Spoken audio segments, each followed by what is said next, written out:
Hello. This is a setup tutorial on the Propel Trampoline system that my son got for his birthday from his grandparents, and I got charged with installing it. So this is the stuff you can see. The first step is to put the rounded poles down, and you can see there's two different type of connectors. One has those little black things on it. So when you put them together, those connectors are not going to go together. It's the one with the black, then the one without the black thing. So you kind of stagger them. Then you're going to put that pole that you see right there with the fitted end inside of the connectors, the T connector. Now it probably won't necessarily go in very easy, and you might have to break out a hammer. They tell you a rubber mallet. But if you don't have one, just use a regular hammer on the side and try not to get too crazy and bend it or, ding it. Afterwards, you get these rounded poles. This is actually going to be the bottom of the frame, that goes on the ground, and put it in. Again, this isn't going to necessarily go in super easy, not as easy as they make it seem. So you're going to have to kind of bend the other part in a little bit while you push down, and it's not going to go in too easy. You have to break out the hammer and kind of bonk, bonk, bonk, bonk. And here you see me with the hammer on the side, so I don't dent it or anything like that. And it's flush. You got to make sure these are flush. And if you don't get them in good, they're like halfway in. It's it's going to be kind of hinky. Anyway, as you put the pieces together, you flip it over. Don't put the whole thing together upside down because you won't be able to flip it over. So you put like two pieces together, flip the pieces over. Then you go and you check and make sure that they're securely in and bonk them down if they're not. And connect them all. Again, staggering the pieces with the little, extra black thing on the side with the ones that don't have it. As you go around, make sure that the poles on each side of these connectors are evenly pushed in. Because you could kind of have it half out or something like that. Again, it's just not going to be as secure if you don't have it in there nice and even. It's not the end of the world if it's off by a millimeter or so, but you don't want to have it in there barely. So the next part is the upright poles. These are the things that holds the nets up on the sides. And there's two pieces. One has a rounded end and one is straight. So you put it into where the two little holes match up, and then you put a machine screw in there. You see the little machine screw? And don't go crazy tightening this down, by the way. If you tighten it too much, you're going to strip it. And I don't think they give you an extra. They might give you one extra screw. So don't go crazy tightening that in. After you put those all together, get the canvas bottom, the thing they jump on, and put it in the middle with, I think, that warning tag on the upside just so you get it right. Then get a spring. Now look, the spring has two different hooks. One's kind of a longer hook and one's a shorter hook. The little short hook goes on the canvas side and the longer hook goes on the rounded frame. And if you don't get that right, you'll notice it won't work. The short hook won't hook in very well at all. So you can see I'm pointed out. Short hook on the canvas. Anyway, do a spring on the right side of each T connector, as you go around. Oh, and then you got to have your son come out and start harassing. Oh, you can see my yard is on a slope there, so I had to level it. And, you'd say dig the other side in, but I live on a rock pit, and it's easier to actually elevate one side than to dig the side. So you can see I did that. Hopefully you're not going to have to level yours because that's a pain in the ass. And it cost me 50 bucks. Oh, and you got to make sure your son comes out and helps you build the whole thing after he asks if he can jump on it when you don't have it done. But he actually got it right, putting those things in. That was nice. Anyway, you can see I throw the net on there also. Now, the net has these on the top of the net. You see the little canvas hoop, the top thing there. You put those little clips or screws through there. This is kind of a pain in the ass. Putting it in sort of like that is how I did it. And then I put the screw part through the bottom. and pulled the screw up. And it doesn't really go on super well, but you want it to be in there real secure, you know, so that when you're going to hook it into the top of those net poles. You can see here where I did it. Oh, and this is like the bent end of the net poles is the top, and then you put the screw through and a nut on the end. I don't know. I probably didn't take video. Oh, that's right. It got rained out a little bit, and I had to put the video camera in. But anyway, then you go ahead and start putting these poles up.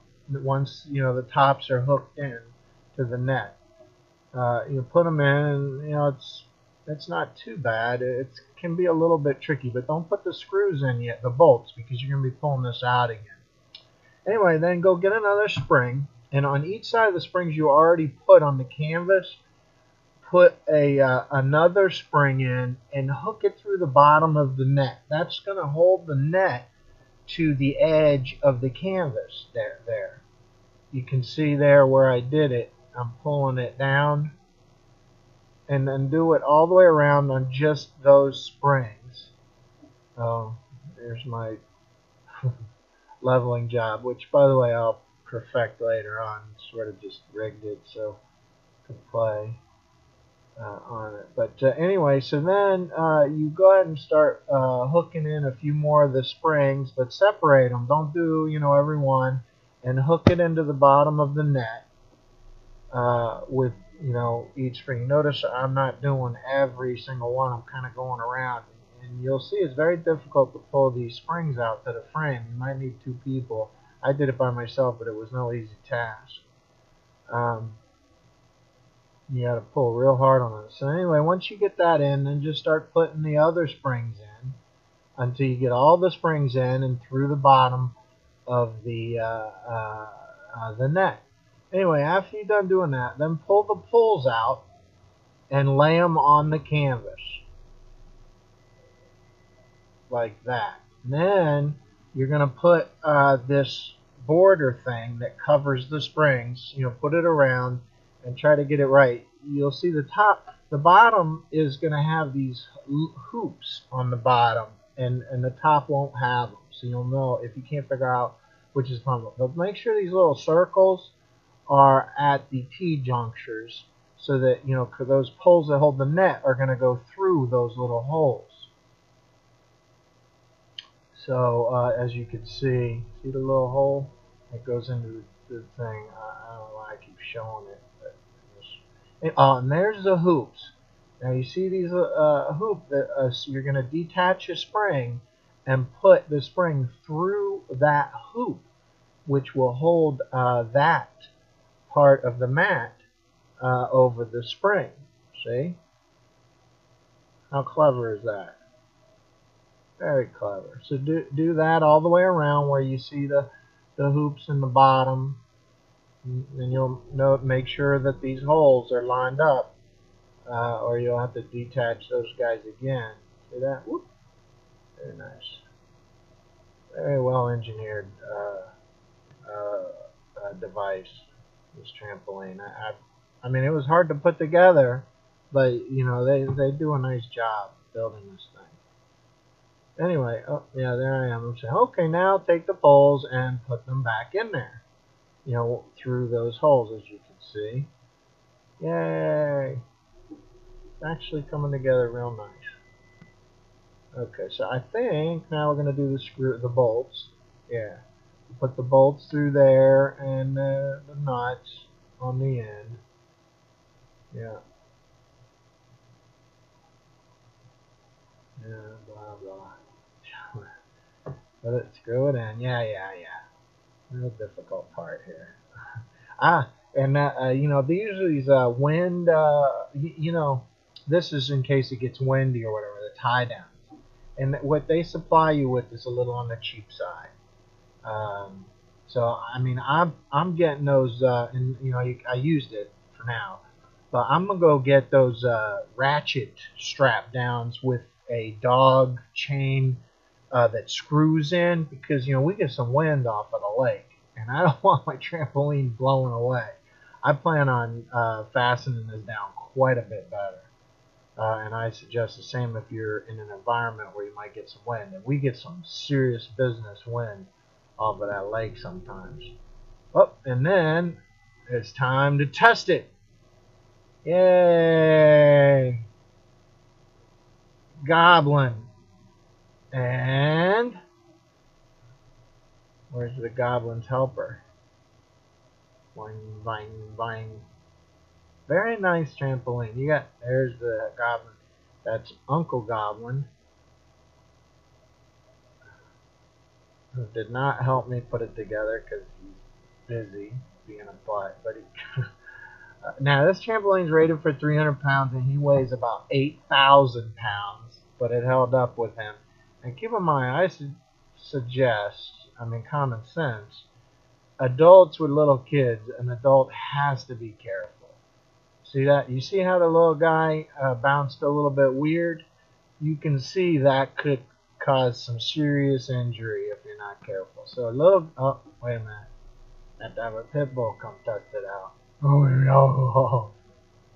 For your puppy. Like, okay, I don't like that. Let me out. Crazy dog. Alrighty. Anyway, I hope it helped you guys. I know he said help. Okay, bye.